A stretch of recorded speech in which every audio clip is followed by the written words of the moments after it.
Enrique Herrera, yo diría que la verdad verdadera. El título se llama Agualongo, pero yo le pondría un título del libro, uno de los libros que él escribió, que se llama Agualongo, Valor y Orgullo de un Pueblo. Me gusta más ese título porque como que encierra todo lo que nos va a contar Enrique. Antes de hacer la presentación de nuestro conferencista, voy a hablar un poquito, un minutico sobre lo que va a tratar nuestra conferencia, pero yo me voy a remontar a la firma del Acta de la Independencia en el 20 de julio de 1810. Y yo me atrevería a decir que los únicos que supieron que se había firmado fueron los pastusos. Los demás no supieron lo que firmaron. 57 patriotas, entre comillas, firmaron el Acta de la Independencia el 20 de julio. Y es increíble cómo se inicia haciendo un juramento a proteger la religión católica y manifestaron una adherencia total a el rey Fernando VII. De hecho, se firma, se crean una junta de gobierno soberana y en donde en esa junta de gobierno se llama para que la presida el virrey Amaro Borbón. Eh, es increíble que, aparte de eso, es una junta soberana en donde se iba supuestamente a hacer una nueva constitución. Y entonces como que no se entendía realmente qué se estaba firmando, si queríamos la independencia o si estábamos haciendo una adhesión al rey Fernando VII, como estaba sucediendo en España, que existían todas las juntas de gobierno que estaban haciendo la manifestación de adhesión al rey Fernando VII y a crear una nueva constitución diferente a la que se quería imponer de Francia porque España estaba bajo la dominación francesa en ese momento. Pues eso es lo que nos va a contar Enrique, por qué los pastusos realmente no se adhirieron al acta como tal de la independencia y permanecieron fieles a la corona española.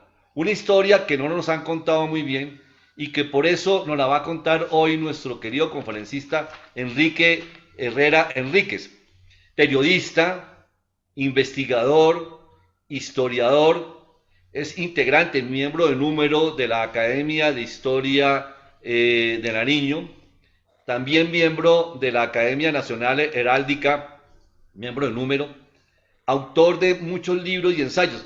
Yo realmente estoy asombrado con la cantidad, la producción literaria de Enrique Herrera. Es dificilísimo contarla toda. Tiene una gran cantidad de libros, programas de radio, muy buenos programas también en televisión. Pasto, capital de la República, cuando Ipiales fue departamento, donde murió Sucre, Pasto en las guerras de la independencia. Y hay dos que tendremos tiempo, Enrique, de hablar un poco porque son importantísimos estos libros. Agualongo, Valor y Orgullo de un Pueblo.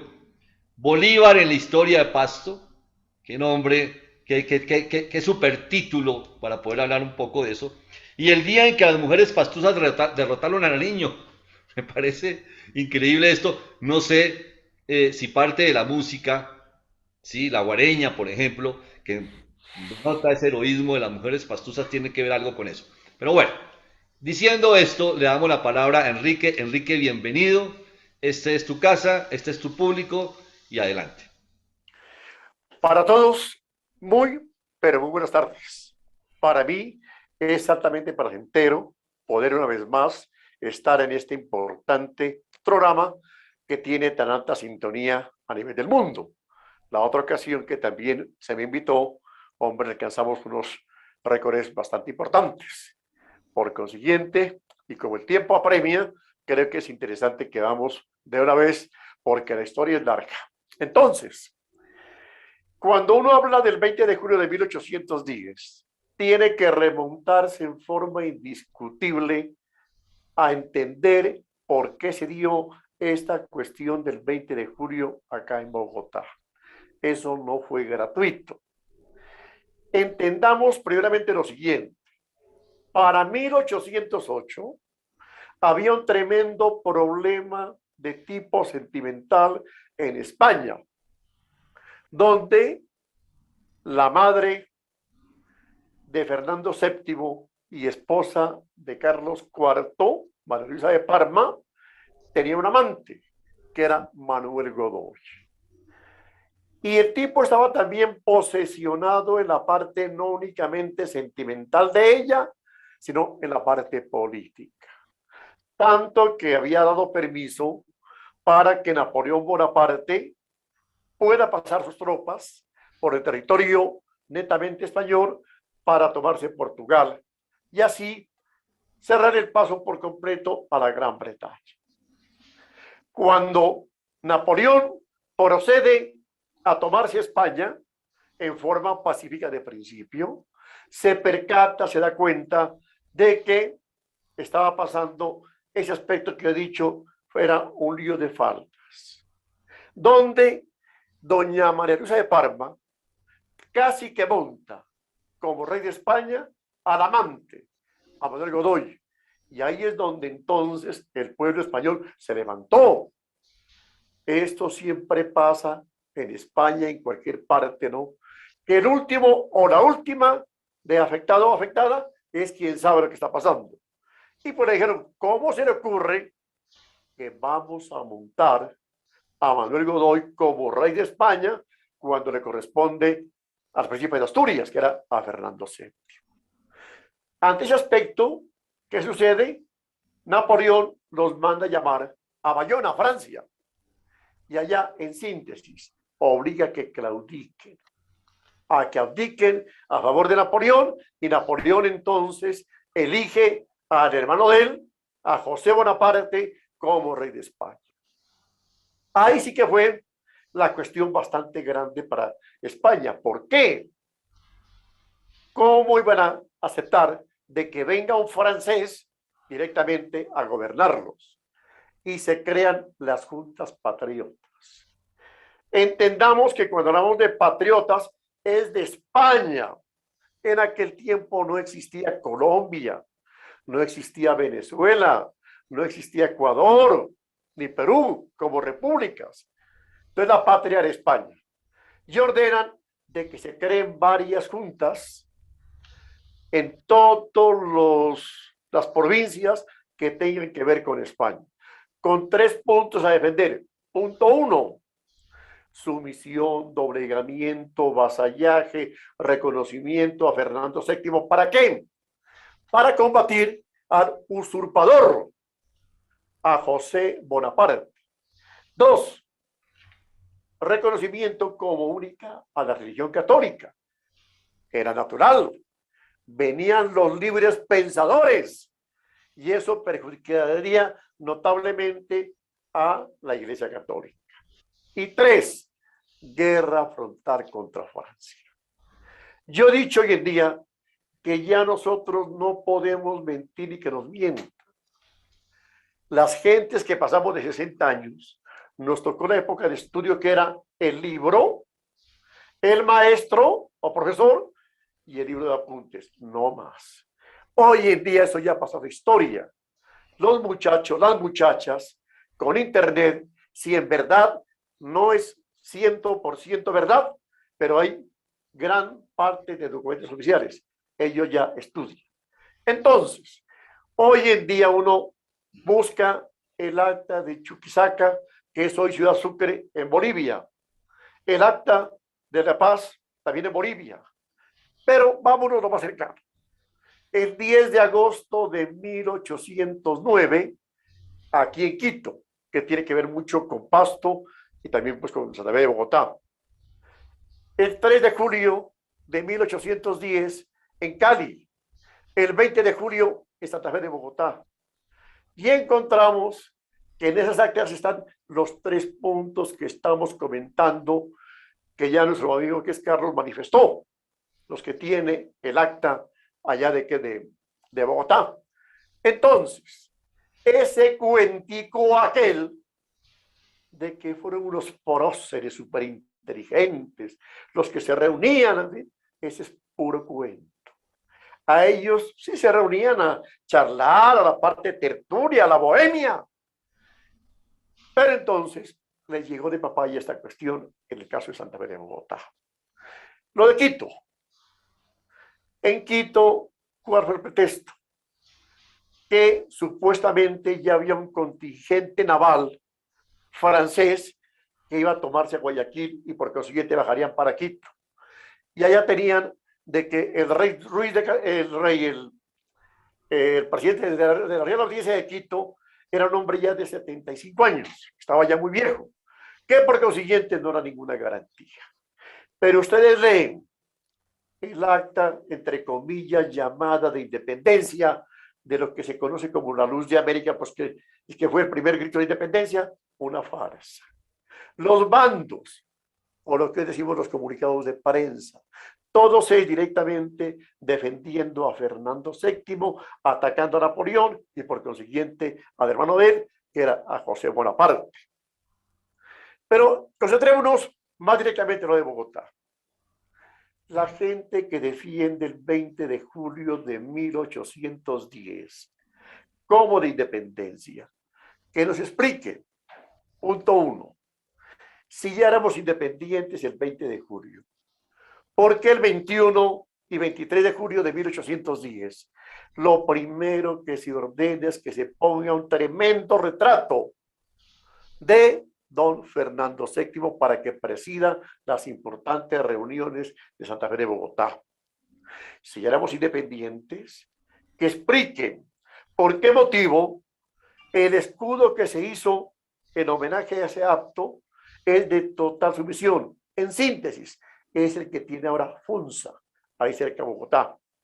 Y tres, si ya éramos independientes, si ya habíamos desconocido a Fernando VII y ya no queríamos nada con España, ¿por qué el 14 de octubre se festejó con bombos y platillos un cumpleaños más de Fernando VII? Y tendríamos gran cantidad de documentos, pero hay uno, la Constitución de 1812, es clara, en homenaje a don Fernando VII. Tanto que don Jorge Tadeo Lozano, que preside, toma la presidencia a nombre de Jorge Tadeo Lozano. En síntesis, la independencia de Bogotá, al menos en el papel, data del día 16 de julio de 1813, o sea, 3 años después. Esa es la parte real. Aquí viene entonces, hacer un paréntesis, el por qué Pasto, digamos, no entraba en este aspecto. Nosotros, aquí en la parte del Valle de Atriz, la gente que conoce tiene que entender y sabe muy bien, ¿no? Todo el mundo sube, la gente que viene del norte, llegan a Chachagüí y comienzan a trepar hasta un punto que llama Daza para bajar a Pasto. La gente que viene del sur, lo mismo, bajan al río Juanambú y comienzan a trepar hasta un punto que llama la Coma Negra y comienzan a bajar. Entonces, eso nos dio una topografía muy particular. Que aquí viene. ¿Por qué motivo? Es la sexta ciudad que ostenta el título de ciudad y escudo de armas. Eso no lo tenían cualquiera. Está indicando que aquí en Pasto había un grupo de conquistadores de bastante prestigio. Un grupo que se entendió con las comunidades indígenas. Yo pregunto hoy en día, ¿a cuántos kilómetros quedan las comunidades indígenas de Popayán? 40, 50 kilómetros. En Cali no existen, fueron exterminadas. En Bogotá, exterminados. En Quito, exterminados. Acá en Pasto no. Las crónicas son claras en admitir, en decir que acá en Pasto hubo un entendimiento. ¿Se mató indígenas? Seguramente, pero no en la cantidad como se hizo en otros sitios de aquí de América. Y entonces, hay un personaje, don Alonso Carrillo, pastuso él, que a partir del día 13 de marzo de 1586 1586, tiene la gran idea de reagrupar a las comunidades indígenas. Pasto está rodeado en su valle de Atriz por unos 21 pequeños poblados, Catambuco, Boluco, Mocontino, Jamondino, en fin. Y les dio, oigan bien, una función social y económica. ¿Cómo así? Por ejemplo, Catambuco, un pequeño poblado. Ustedes se dedican al cultivo de las papas. Se me especializa en eso. La remolacha, Jamondino, la cebolla de Texcoala, así. Es decir, hizo una división del trabajo. ¿Por qué? Porque lo importante en el ser humano, ¿qué es? ¿La comida o el vestuario? Es la comida. Entonces, Pasto tenía la garantía de que los 21 pequeños poblados abastecían a Pasto de todos los productos de tierra fría. En tanto, de tierra caliente estaban a 5, 10 kilómetros, ¿no? En Buesaco, en la parte de la olla del Guaitara, en Funes. Es decir, no teníamos necesidad de nadie. Por ende, nosotros elegíamos los propios dirigentes, pastusos, gente preparada en Quito, preparada en Lima y aún en España. Hay un hecho que también la historia desconoce. El primer grito de independencia, ese sí de España, se da por parte de un pastuso, don Gonzalo Rodríguez. Y esto es tan cierto y elocuente que el maestro Alberto Quijano Guerrero, un prestante personaje humanista de Pasto, cuando fue convocado, invitado para que sea parte de la Academia Colombiana de Historia, él presentó ese trabajo de incorporación. El pastuso don Gonzalo Rodríguez, precursor de precursores. Y no le refutaron, porque la argumentación fue muy clara, concreta y precisa. Todo esto lleva a que nosotros, por ejemplo, no teníamos ejército, no lo requeríamos. Aquí apenas en 1769, cuando viene la orden de Carlos III para que se expulsen a los jesuitas de América, el contingente que pasa para Quito, aquí causó admiración. La gente no había visto uniformes, no había visto armamento así. Y además, el comportamiento que dio este grupo de militares en contra, ante todo, de las mujeres pastusas. Todo esto para que entendamos entonces que Pasto era algo muy particular. Hay algo más también importante. En aquel tiempo, Dios y Rey eran totalmente juntos. En Pasto los dividimos. ¿Cómo así? Cartagena, Santa Marta, Barranquilla, Cúcuta, los demás ciudades importantes de Colombia, menos Pasto, pertenecían en la parte eclesiástica, en la parte civil, a Bogotá. Acá en Ecuador, fuera de Guayaquil, que fue un poco díscolo. Los demás, Ambato, Cuenca, Riobamba, Tulcán, pertenecían en la parte eclesiástica, en la parte civil, a Quito. Nosotros, en la parte eclesiástica, dependíamos de Quito. En la parte civil, dependíamos de Popayán o Santa Fe de Bogotá. Se aplicó la vaina maquiavélica, el que divide gobierno.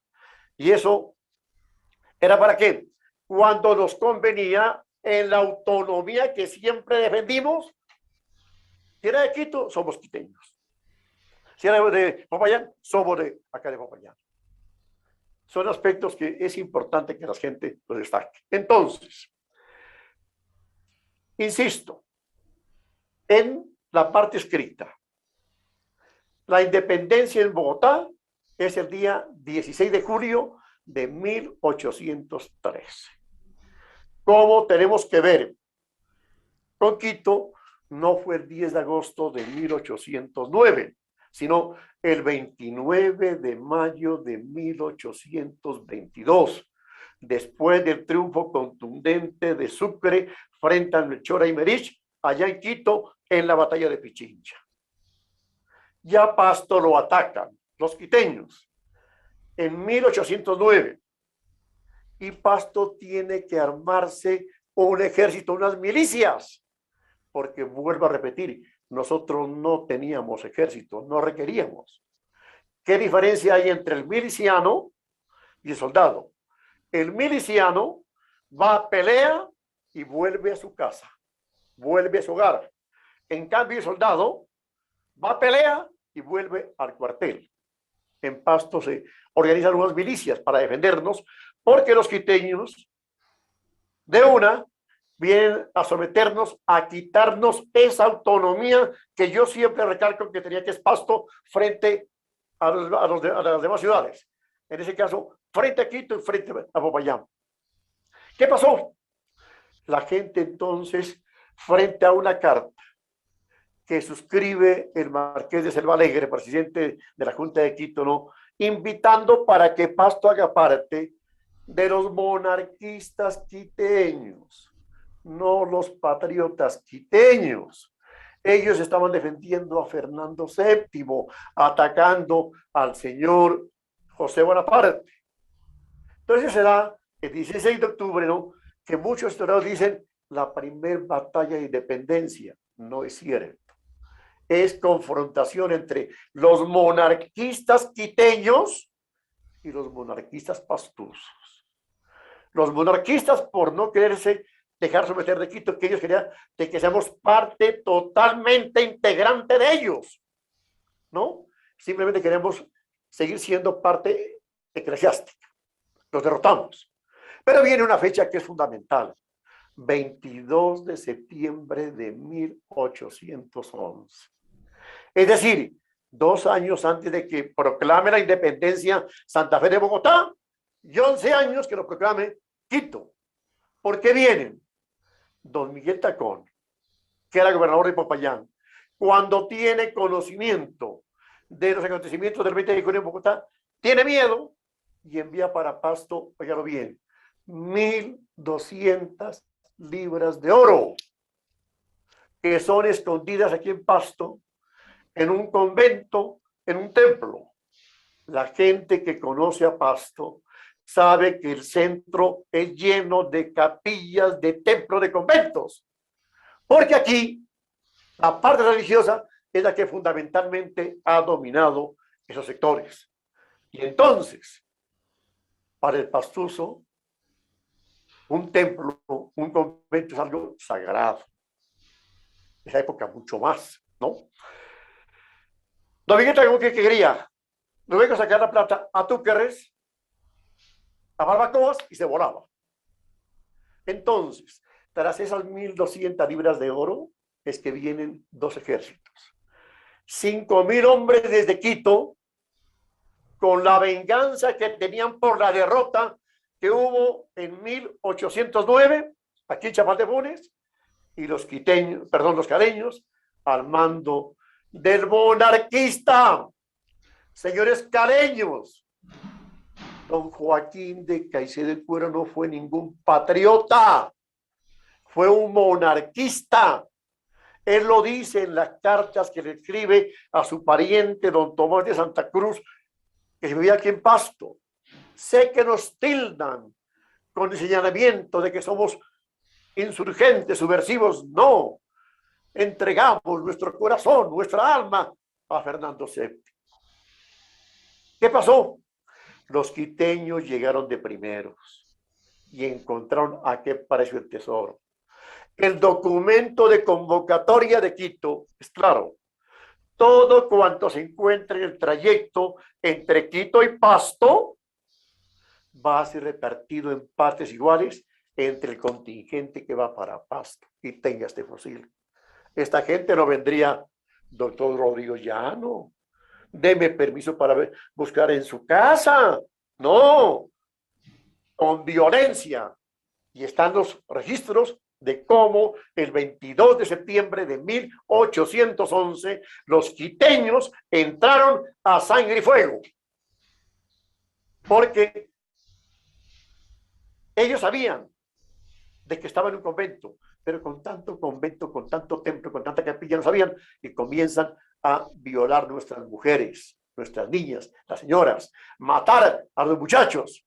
Y ahí yo, pare, mire, vaya y busque en el templo de los dominicos, que es donde ahora queda Cristo Rey. Eso nos cambió por completo la forma de pensar a la gente de Pasto, porque era todo con violencia. Luego, ¿quién viene? El señor don Antonio Nariño. Allá en Bogotá bien saben de que él no viene por la independencia. Es cierto, él fue el que llevó el proyecto ante el Consejo Electoral de Cundinamarca el día 13 de julio para que el día 16 la aprueben la independencia. Pero él tenía fuertes problemas y enfrentamientos políticos con los federalistas, con Camilo Torres, con Antonio Baraya, con Santander, con toda esta gente, ¿no? E inclusive intentan matarlo. Él mismo lo cuenta. Cuando llegó el supuesto sicario, y Nariño cerró las puertas, las ventanas y le entregó las llaves. Proceda. ¿Qué le pasa? Usted viene a matarme. Y el señor tuvo que entregarle las pistolas porque se arrepintió. Se le murió la mujer. Un hijo se le pasó de bando. El tipo estaba desesperado. El Congreso no estaba sesionando en Bogotá. De principio lo hizo en Ibagué y luego pasó a Catunca. Nariño estaba totalmente desesperado y fue lo que lo trajo que es para acá. Y es cierto. Mire que en este proceso encontramos un grupo de mujeres pastuzas, ¿no? Combatiendo en Calibío en 1813. Entonces la gente dice, pero ¿cómo? ¿Qué hacían allá las pastuzas? Era para evitar de que se repitan los acontecimientos del 22 de septiembre de 1811, donde llegan el par de ejércitos. Por consiguiente, acá había prevención y algo muy interesante. A un pueblo tan creyente, tan católico como el nuestro, lo atacan en plena Semana Santa de 1814. La gente que es creyente va a entenderme que en vez de estar pues frente a los rituales religiosos de Semana Santa, pendiente de que un señor viene con un ejército a acabarnos. Y se dio el caso de Juan Ambú, hasta que llega en Tacines el 9 de mayo de 1814, y ahí hay un enfrentamiento. Es cierto, Nariño nos estaba derrotando, pero vino un viento huracanado, vino una tremenda granizada, vino un tremendo aguacero, se paró el combate. Los nuestros, como conociendo el terreno, vienen, informan a Melchor Aymerich, que era el comandante español, lo que pasó. Y el tipo cobardemente reúne al cabildo de Pasto, el consejo de aquel entonces, lo amenaza. O me entregan todo lo pertinente o los mato. Y tuvieron que entregarle. Pasto, el 10 de mayo de 1814, queda en manos de mujeres, ancianos, niños y uno que otro varón. Y viene ahí, se arman de picos, de palos, lo que tienen, y la fe. Como para mucha gente, la Virgen de Chiquinquirá, aquí en Pasto es la Virgen de las Mercedes. La sacan en hombros, en andas, bajan a Santiago, y eran unas 2000 mujeres, bravas, como son las gentes colombianas mujeres. Y Nariño, que no era militar, era un hombre terco, inteligente así, en forma indiscutible. Le dice, mire, los amigos, general, espérese, la pólvora está caliente, la pólvora está mojada, los fusiles. Nariño se vino con 130 hombres frente a 2000 mujeres. Si la cosa se pone bastante crítica en la casa, ¿no? Cuando la mamá se pone brava, o cuando uno está con la novia, es una sola. ¿Usted se imagina 2000 mujeres bravas frente a 130 hombres? Por eso fue la derrota contundente. La historia oficial disfraza, con Rodrigo y Arizaza, hemos comentado, ¿no? Los ejidos de Pasto son los ejidos de Pasto. y Nariño no entró a los ejidos, entró por un sector que llama el Calvario, y a un lado queda Aranda, eso no era ejido. Pero la historia oficial reconoce que en forma indiscutible Nariño fue a quien Pasto derrotado, pero no dice quién fue la gente que lo derrotó, fueron las mujeres. Tanto que después Quito, de donde dependíamos, envía una gran cantidad de reconocimientos a la gente de Pasto por haber terminado con ese insurgente de Antonio Nariño, y que, ante todo, hacen un reconocimiento y le envían unos paños valiosos, ¿no? Para que le hagan unos mantos a la imagen de la Virgen de las Mercedes. Después, ¿quién viene?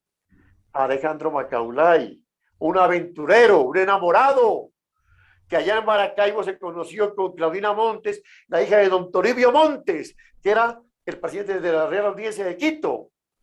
Cuando el señor se dio cuenta, lo bajó. Y obvio, en eso sí, hemos dicho, ¿no? En cuanto al amor, nadie tenemos la última palabra. Se viene don Alejandro Macaulay para acá, para el sur. Cuando llega en Boyacá, se encontró con el conflicto que había entre Nariño y los federalistas, tanto que lo apresan. Camilo Torres le da una carta para que vaya a Popayán y lo atiendan, pero en forma, como dice, social. ¿Qué pasó? Cuando llega a Popayán, encuentra que los patianos estaban atacando a Popayán. ¿Por qué? Cuando don Joaquín de Caicedo y Cuero, el monarquista, no patriota, pasa por el Patía, lleva ante otros a un criminal de guerra, un pirómano, amante del fuego, que era Eusebio Borrero. Y el tipo dio la orden de quemarle las casas a la pobre gente del Patía. Y el tipo se vanagloria enviando cartas diciendo cómo la pobre negra nacía, iba como dijo, en sus brazos, ardiendo. Enrique, Esa es la clase de gente que viene para Pasto. Eso entonces, ¿qué reacción tendría? Totalmente opuestos. No a la independencia, a la actitud criminal, violenta de la gente que vino para acá. ahí me da para darle pie a una pregunta, a un comentario y también a una pregunta. No sé si pues tú eres como de la línea, nueva línea, llamémosla así, que analiza la independencia de las colonias de las Américas, tipo Marchena, en donde dice, hombre, esta independencia, los gritos de independencia fueron unas farsas de la forma como se le ha enseñado a la gente. Realmente, si vamos a hablar que se estaba hablando de los derechos humanos, de que se estaban promoviendo los derechos humanos, pues teníamos, la población era 90% analfabeta y eran muy pocos los que podían asimilar esos conceptos. De hecho, si uno vamos a ver, en el 20 de julio no hubo pueblo.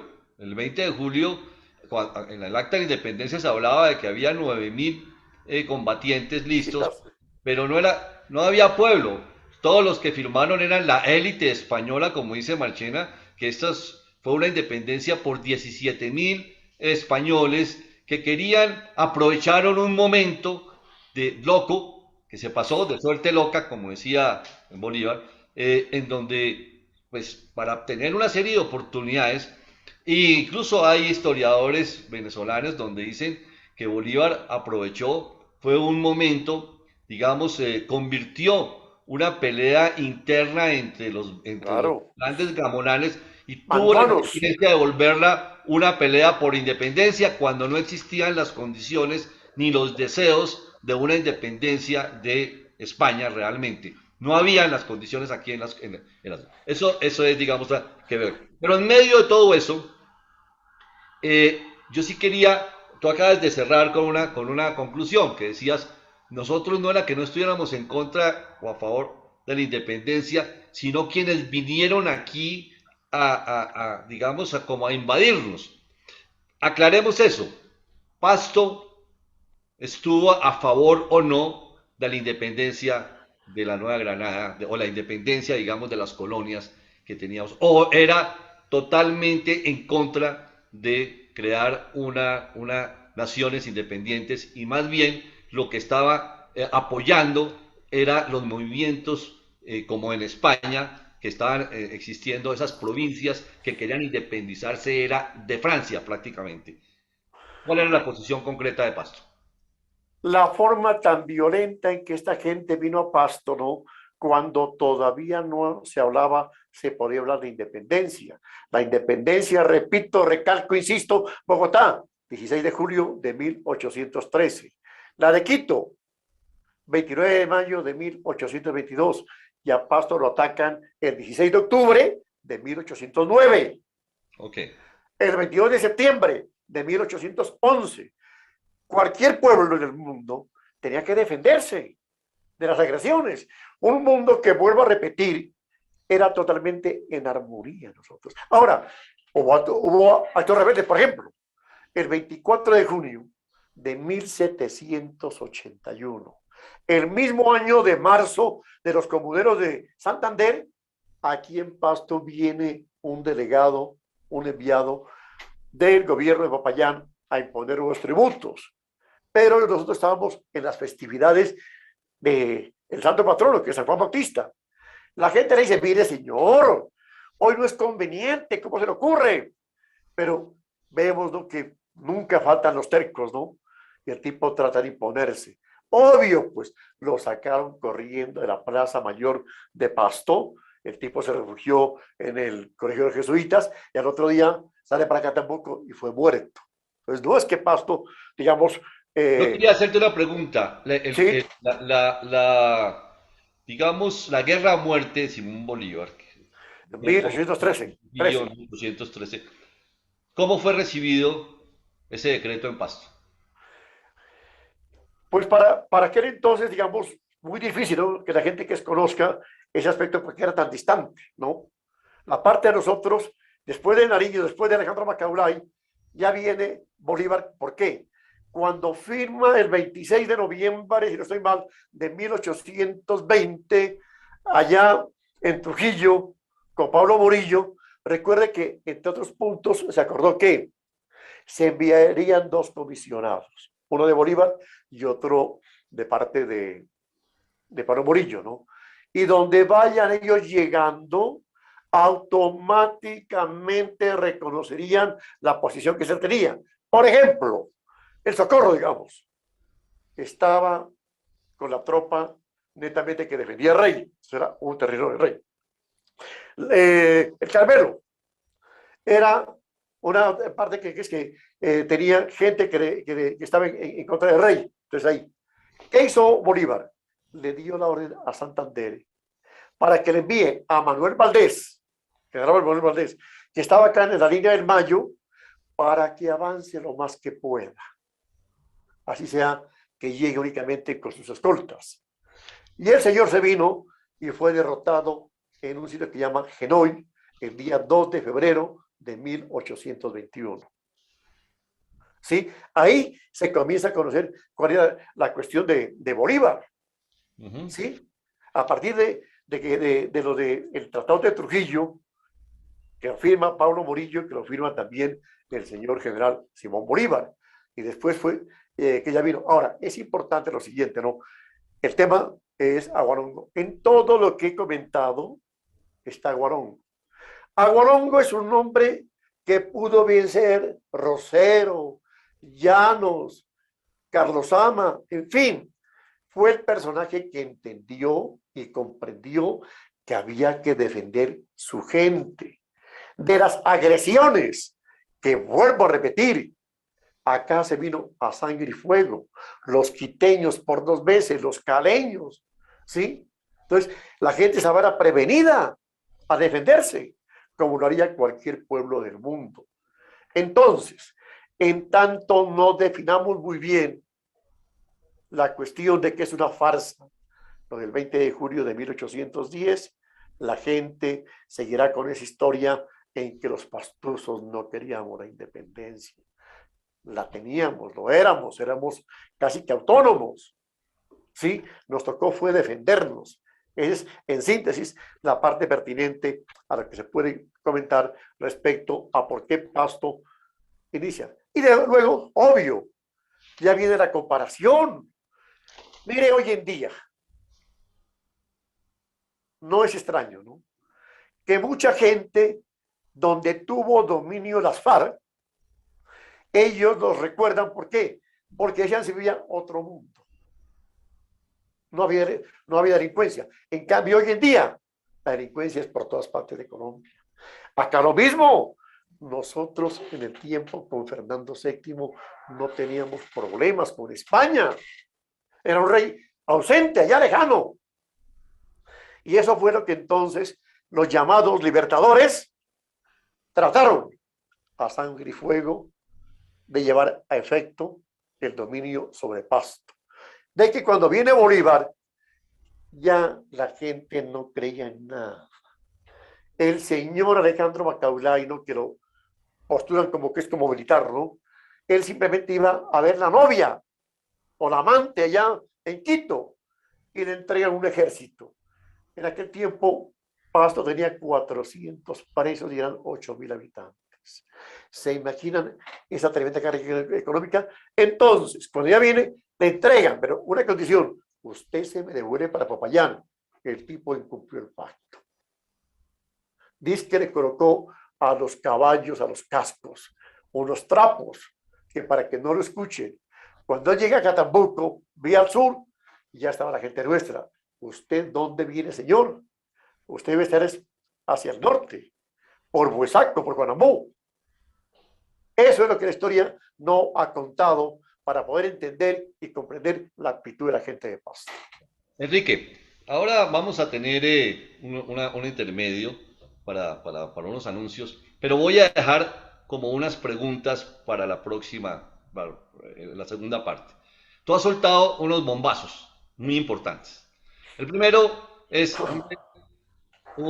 hay una farsa, digamos, en las actas de la independencia y por qué se hizo la independencia y hubo como una patria boba ahí. Es el primer punto. Segundo, nosotros no necesitamos, ya éramos independientes, Fernando VII no nos afectaba.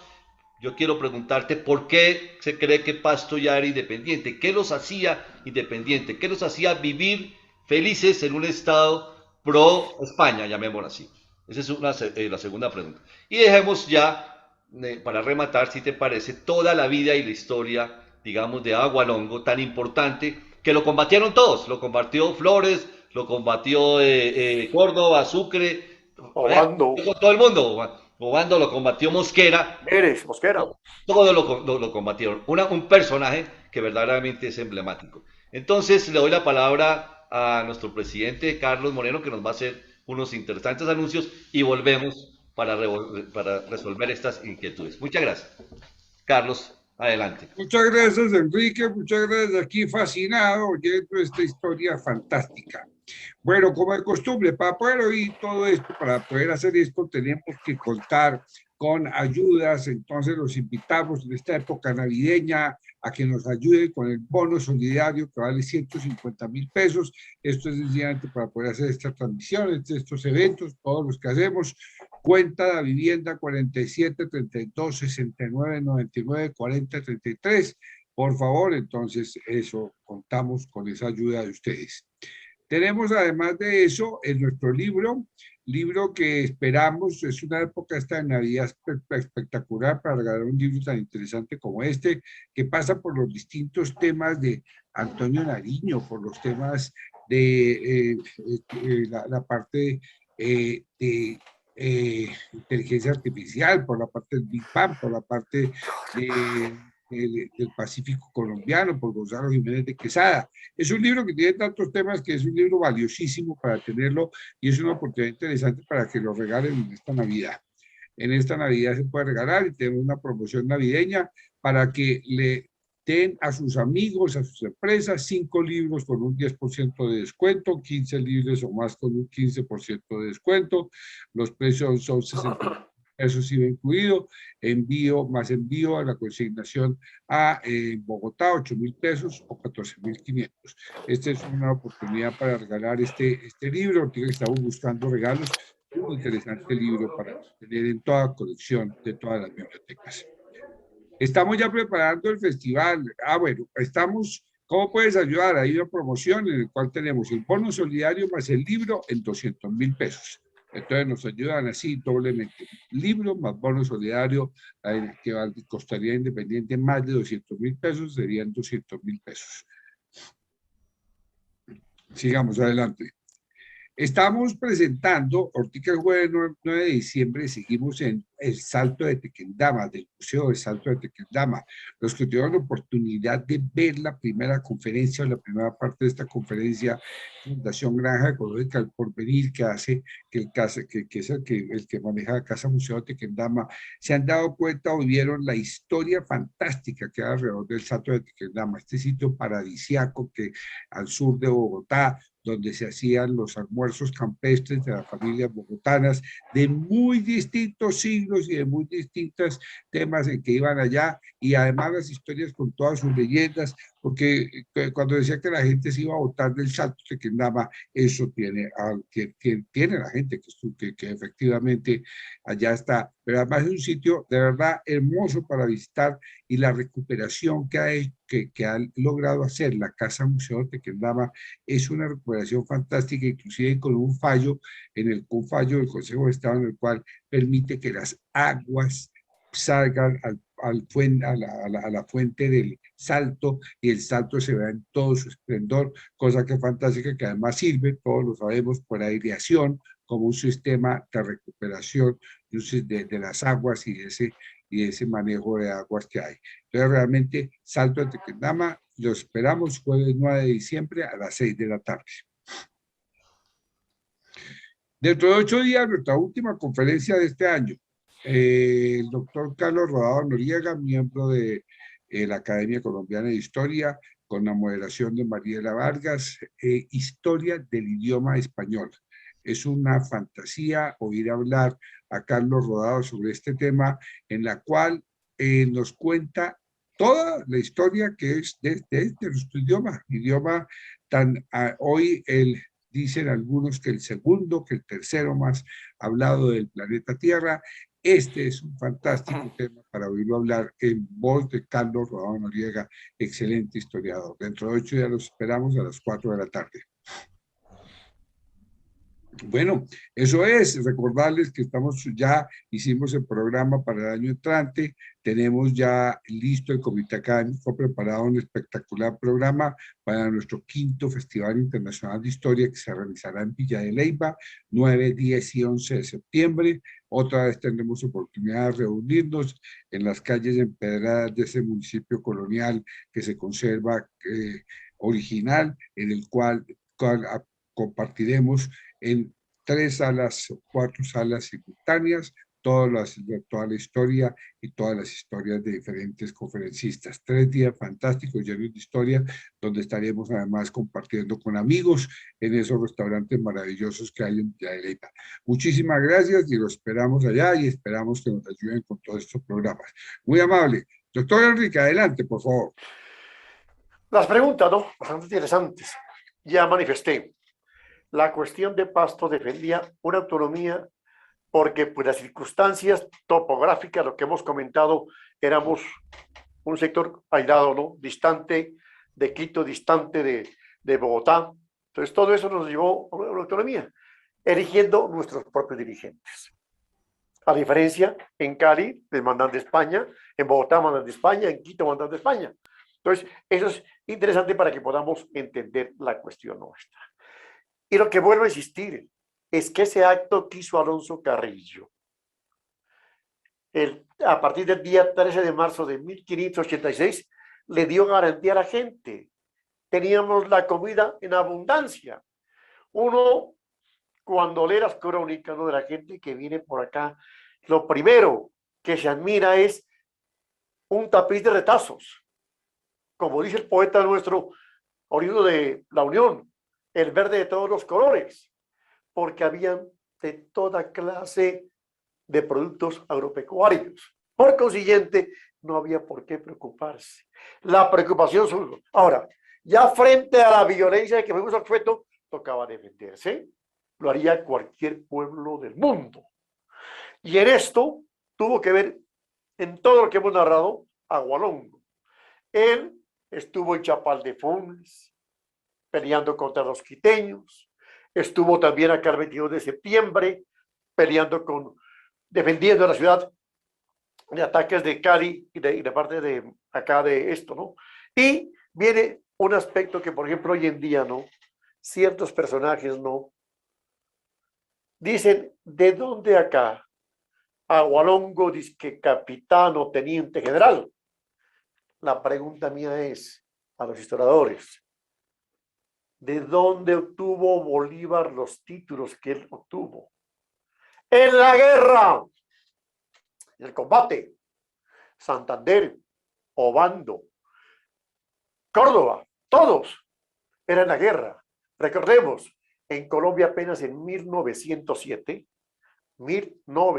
se crean escuelas militares. Antes, la propia guerra de los 1000 días, ahí se autodenominaban los títulos. Entonces, Agualongo fue lo mismo. Y él fue directamente, por ejemplo, empezó como simple miliciano, ¿no? Pero ya, cuando, por ejemplo, el 22 de septiembre ya era cabo segundo, sargento segundo, cuando peleó contra Macaulay, en el Alto Paracé, sargento primero. Y vamos encontrando de que él, todo lo que conseguía, y más aún, Agualongo, la mayor parte de triunfos los obtiene en Ecuador, en Cuenca. Recordemos que Cuenca es una ciudad estilo Popayán, donde priman los apellidos, los aborengos. ¿Ustedes creen que si es como la historia oficial pinta Agualongo? No, ojalá fuera un indio. Es un mestizo. Y van a aceptarlo como comandante general allá en Cuenca, y allá casi se enfrenta con Antonio José de Sucre. Y por ende, Agualongo no estuvo ni en la batalla del 7 de abril de 1822, mal llamada de Bomboná, porque Bomboná simplemente fue el campamento. La pelea fue en Cariaco, ahí enseguida, que tiene 250 metros de profundidad por 300 metros de cobertura. Uno dice, ¿cómo como no lo han pintado a Bolívar como gran estratega, se le va a ocurrir llevar a la pobre gente que venía con él a un paredón? En aquel tiempo, un tiro de fusil alcanzaba escasos 70 metros. Como estaban aquí los pastusos en la orilla del sur, bien ubicados, y el señor mandó a la gente a que bajen de 2 en 2 por el camino. Por eso fueron 1000 muertos y 800 heridos. Que se quedó con el campo Bolívar. Obvio, había cundido la noticia que había otro contingente que estaba atacando a Pasto. Y entonces la gente vino a defender su gente. Una serie mentira. Hasta la batalla más llamada de Bomboná, porque fue en Cariaco, el 7 de abril de 1822, en Pasto marchaba todo el mundo totalmente unido. Los clérigos, las monjas, los campesinos, los terratenientes, todo el mundo marchaba. ¿Por qué? Defendiendo a Pasto. Pero a partir de lo de Bomboná ya hay un resquebrajamiento, ¿no? Tanto que, ¿por qué Bolívar entra a Pasto? Por el triunfo que tiene Sucre en Pichincha, el 24 de mayo. El 8 de junio, aquí en cerca a Pasto, en Berruecos, ahí se vinieron unas capitulaciones, pero, óigalo bien, a espaldas del pueblo. El pueblo que ponía el pecho, a ese no lo tuvieron en cuenta. Aquí hubo un obispo en aquel entonces, ¿no? Salvador Jiménez Enciso, que como lo dice el propio Libertador, es el máximo criminal que había dado América, el español, ¿no? ¿Por qué? Esta frase dice todo. Aquellas personas que mueran en la guerra defendiendo con valor la santa religión católica y a Fernando VII van con derechura al cielo. ¿Se imagina un pueblo tan creyente, tan católico, que lo va a tener en una guerra sin que pase por el purgatorio, sino directamente? Y después ese personaje que hizo que el pueblo de Pasto odie a Bolívar, se cambia de bando, lo recibe. Y en Pasto entra el 8 de junio bajo el palio, que son un toldillo con 4 varas, ¿no? Y ahí van los curas, y al centro va el cura o el obispo con la custodia. Así entró Bolívar, porque tenían temor los dirigentes que el pueblo ataque a Bolívar, obvio, porque habían sido traicionados. Los de Ruana y Sombrero, Alpargata y Machete, fueron traicionados por la alta oligarquía pastusa, empezando por Salvador Jiménez de Enciso, el obispo, por don Basilio García. El propio Bolívar lo cuenta en carta que le envía a Santander el día 8 de junio, en la noche que le escribe. Le dice que tanto al obispo, tanto a don Basilio García, que era el comandante español, les echaron bala. Tuvieron que salir corriendo. Bolívar se los llevó para Quito porque la gente ya lo consideró. Y hubo el rompimiento.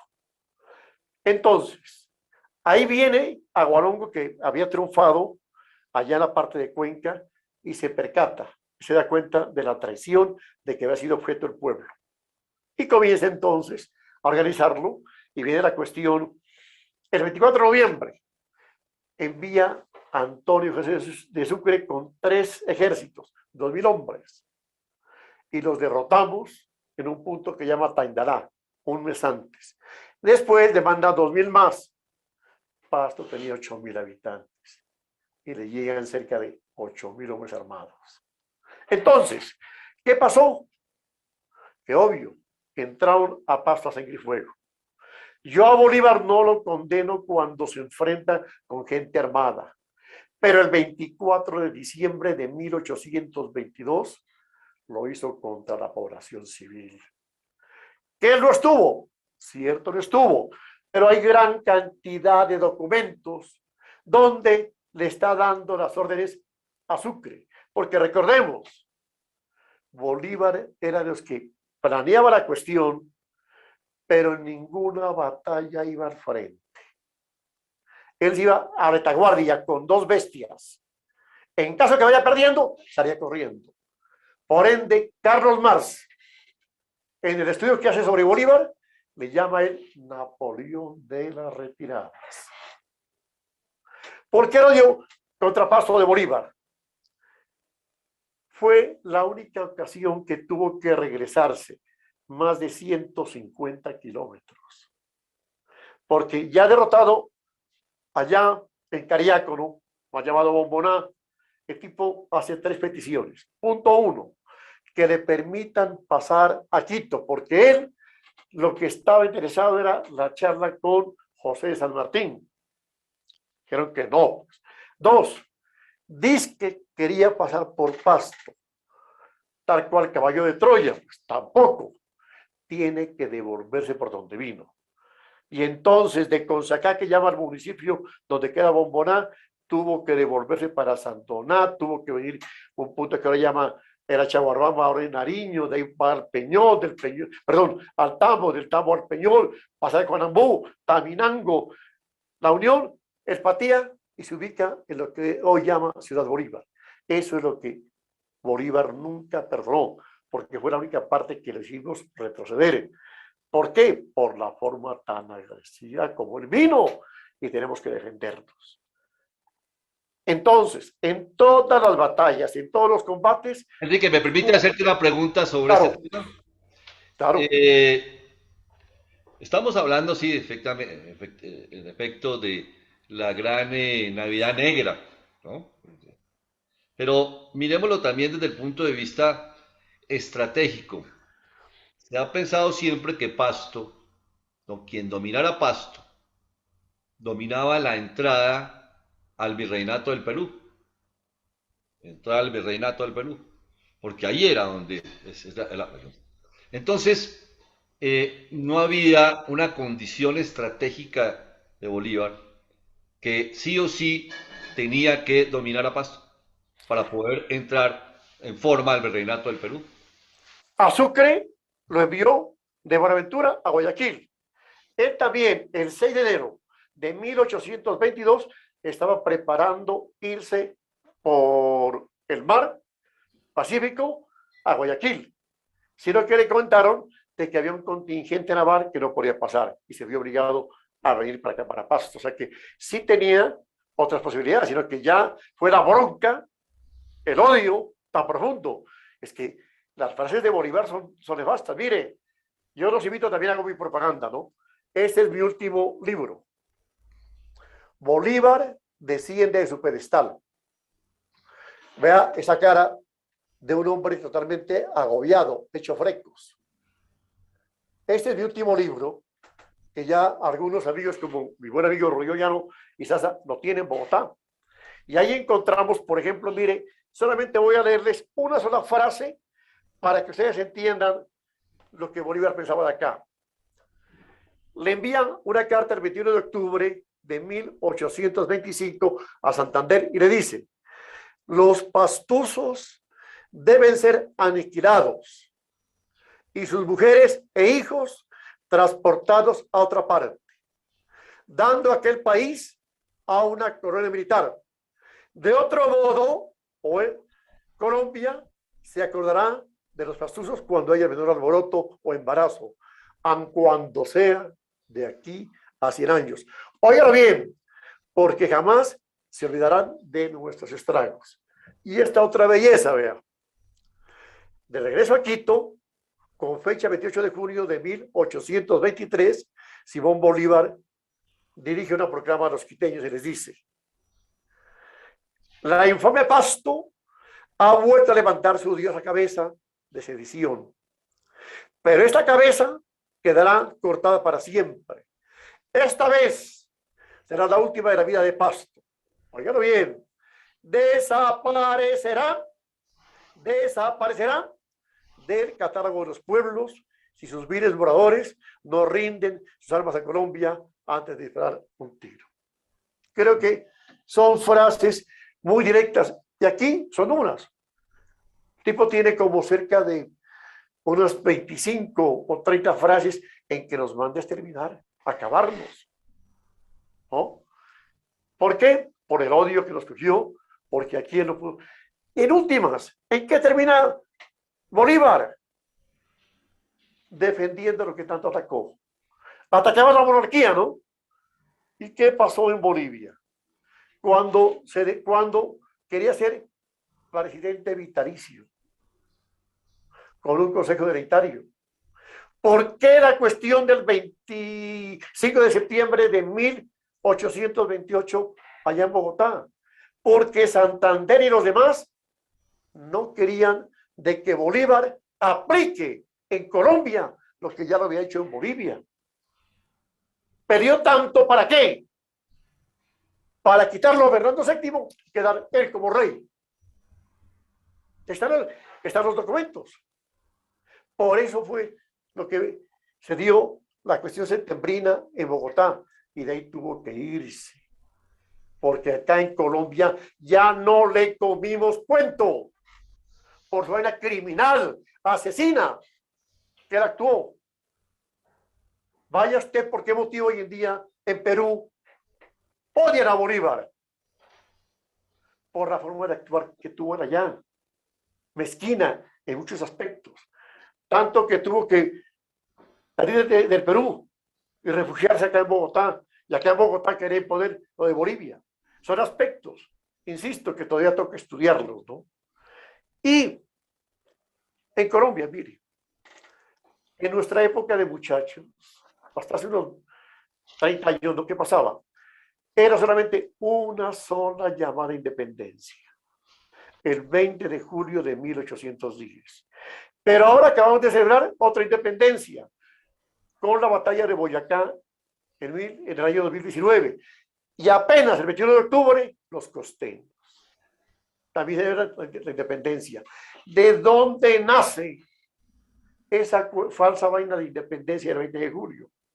Para 1872, hubo una controversia intelectual entre José María Quijano Otero y Miguel Antonio Caro.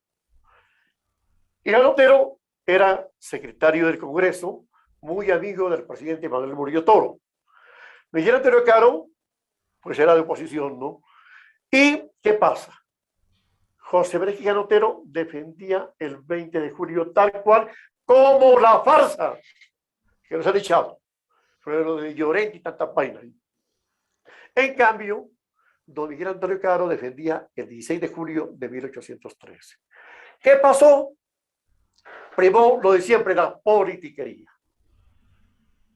Y me duele, como un hombre de ideas liberales, que lo hubiese hecho Manuel Murillo Toro. Dictó la ley 60 del 8 de mayo de 1873, por la cual se establecía, se imponía, se institucionalizaba el 20 de julio como de independencia. Mosquera nunca aceptó eso.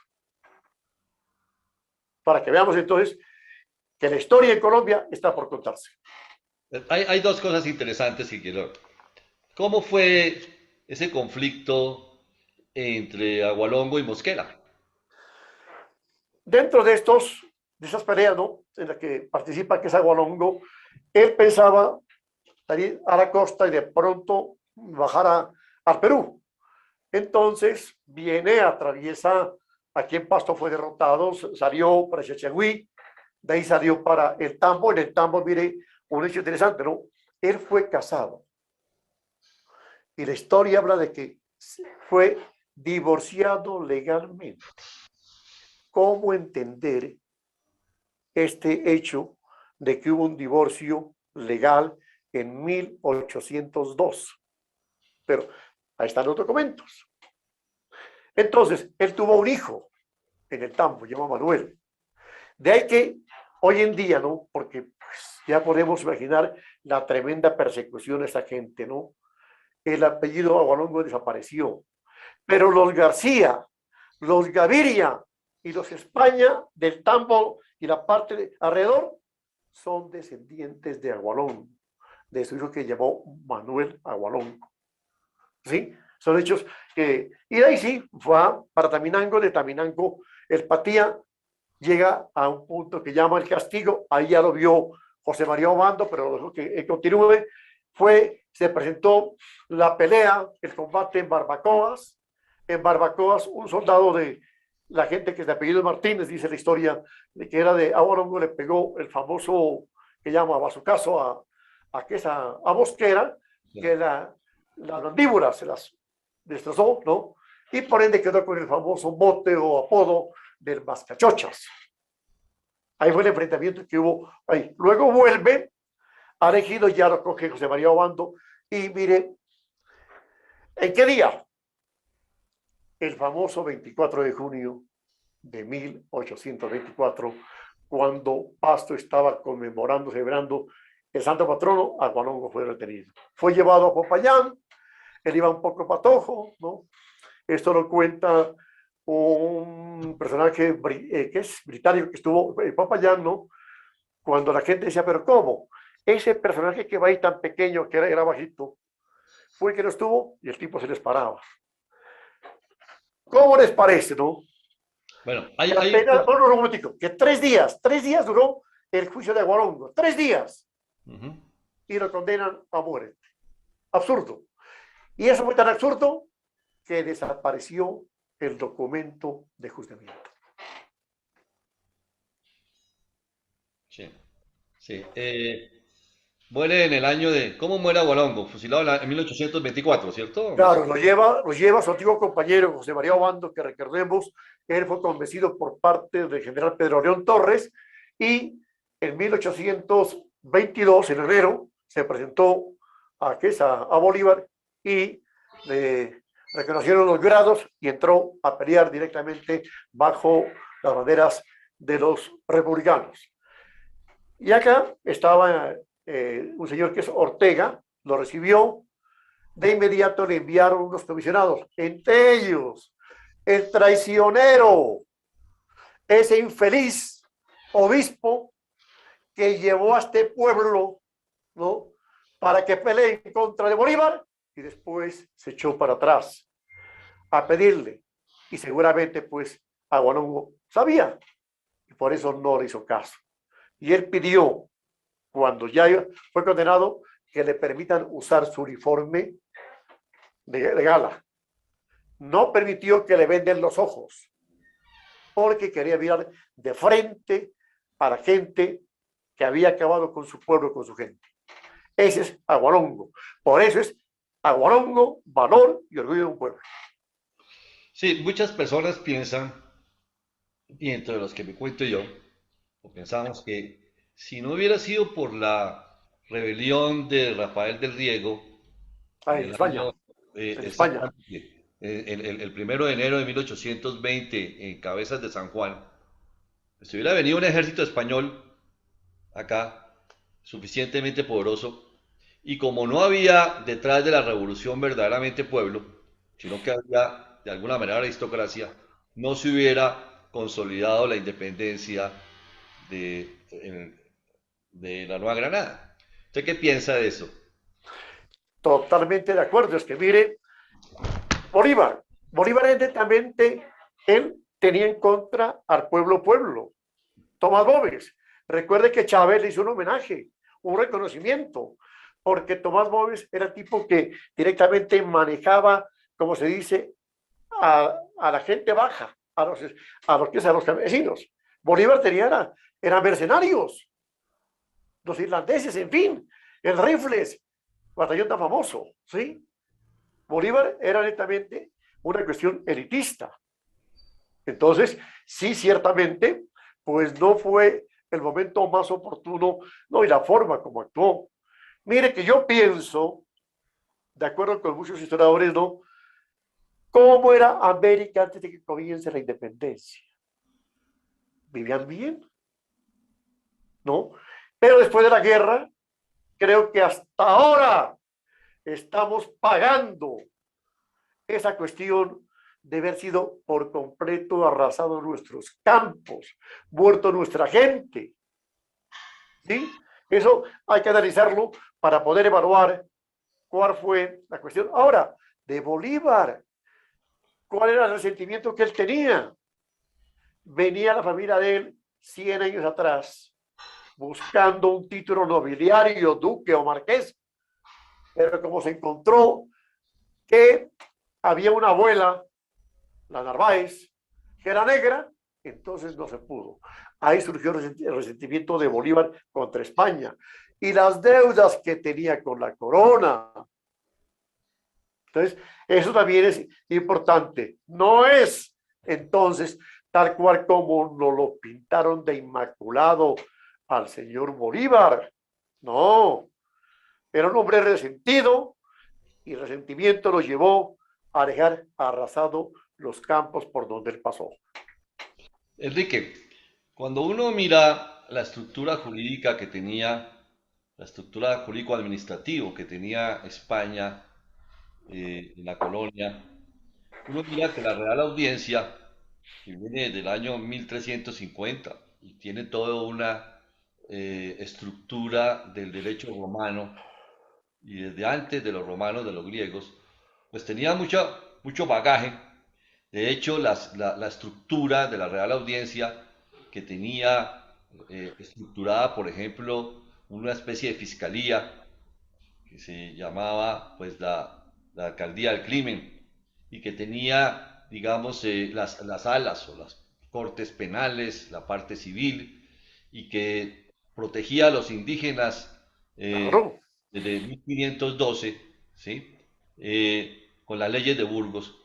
Incluso uno ve que las decisiones tenían segunda instancia en el sentido de que las decisiones de la Real Audiencia aquí en las Américas, la segunda instancia era el Consejo de Indias. O sea, ahí claro. le da uno la importancia.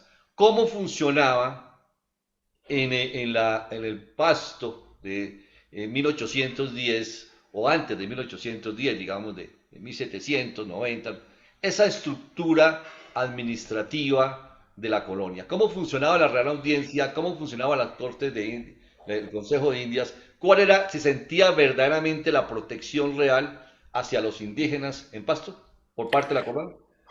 Pues yo pienso que sí, porque lo que hemos investigado casi digamos, encontramos, insisto, esa autonomía, estábamos aislados, ¿sí? Haciendo nuestro propio gobierno, eligiendo nuestros propios dirigentes, ¿no? Y teníamos, vuelvo a repetir, vuelvo a recalcar, la comida, que es lo que la gente pues necesita.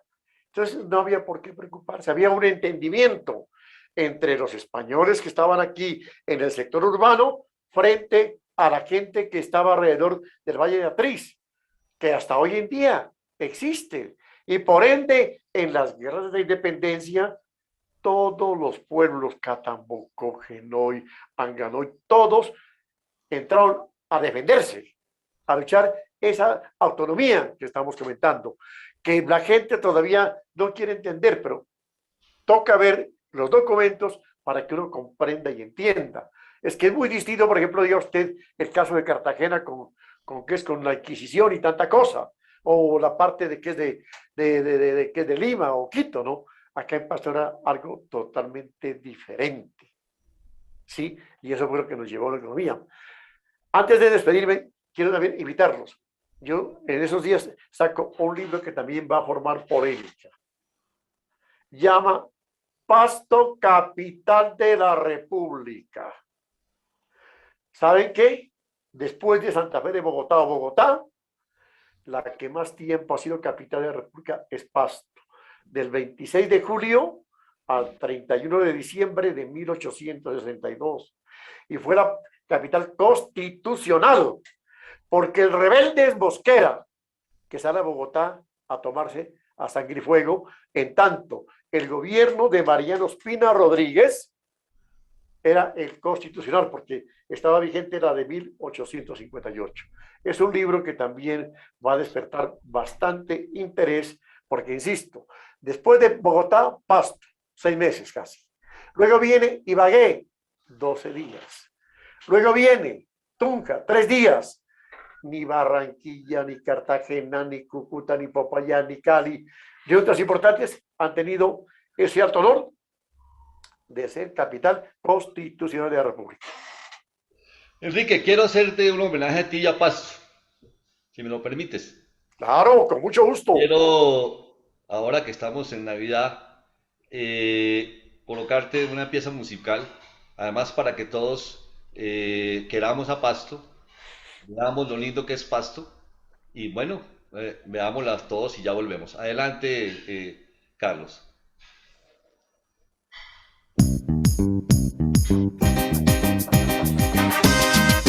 ¡Goza, Nariño!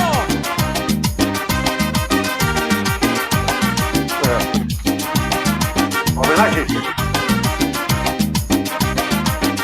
Estoy contento, Dios mío. No, hasta que yo no soy grosero. Gracias, papi.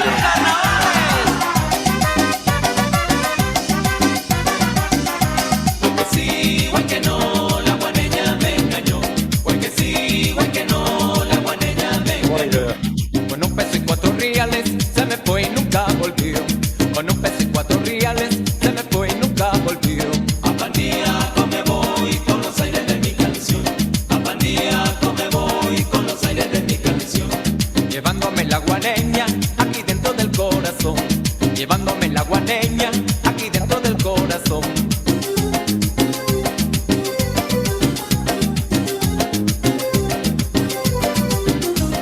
Culebra, ¿quién es ahí? Que no me dejas pasar. Culebra, ¿qué haces ahí? Que no me dejas pasar. Tú sabes que soy la reina de la víbora coral.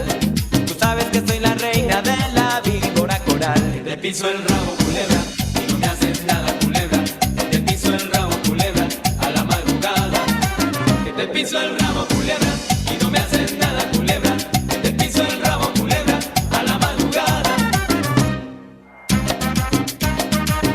Para que lo goce doña Elvia.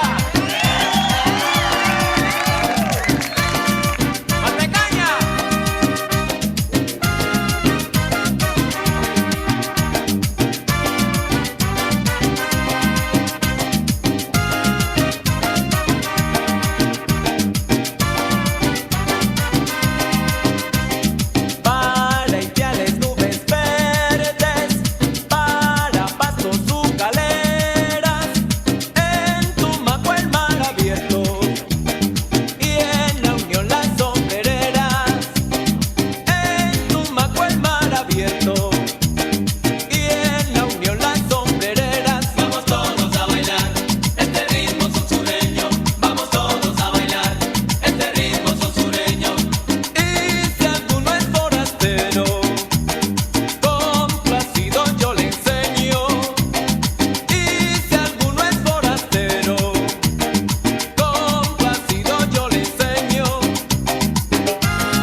parece que llora, parece que canta el miranchurito del localito.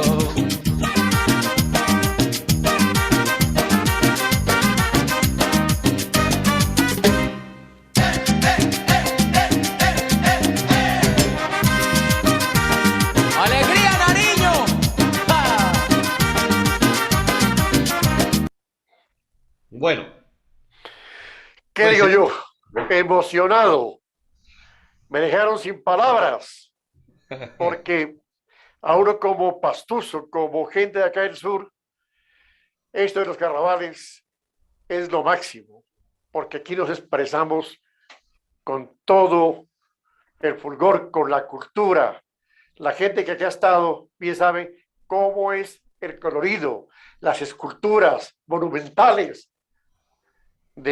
van montadas sobre una tractomula de 12 metros y unos 6 metros de alto. Muchas gracias. bueno, Ahí no. sí me cortaron las palabras. Ok, con mucho gusto. Bueno, yo termino saludando a todos, dándole la palabra a nuestro presidente para la despedida y diciendo, ¡viva Pasto, carajo! ¡Carajo! Con todos los dedos. Bueno, Bueno, qué emoción que te haya gustado, Enrique, ese homenaje a tu ciudad. Excelente conferencia, fantástica. Esta mirada sobre este Bolívar que tú tienes y que nos has expuesto ya en dos oportunidades es una visión mm, eh, particular, como la ven del otro lado, para poder mirar estos esquemas.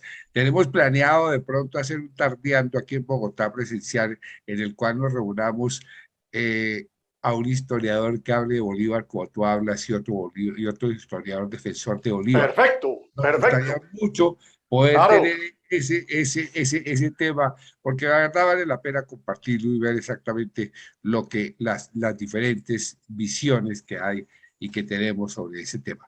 Mil y mil gracias, Enrique. Fantástica tu conferencia, como de costumbre. Excelente. Y aprovechamos para desearte una feliz Navidad y que nos sigas acompañando el año entrante en todas estas nuevos tardeandos con la historia que vendrá aquí en adelante. Mil gracias, Enrique. Enrique Morales también por tu moderación. Excelente, como de costumbre. Y un abrazo muy fuerte para todos y que tengan una muy feliz. En 8 días nos vemos este jueves con el tema del Museo de Salto Tequendama y nos vemos el próximo sábado con el tema que vamos a tener sobre la historia del idioma español con Carlos Rodado Noriega. Muchísimas gracias, Enrique Herrera, muy amable como de costumbre, excelente. Una buena tarde. Gracias. gracias, que estés bien.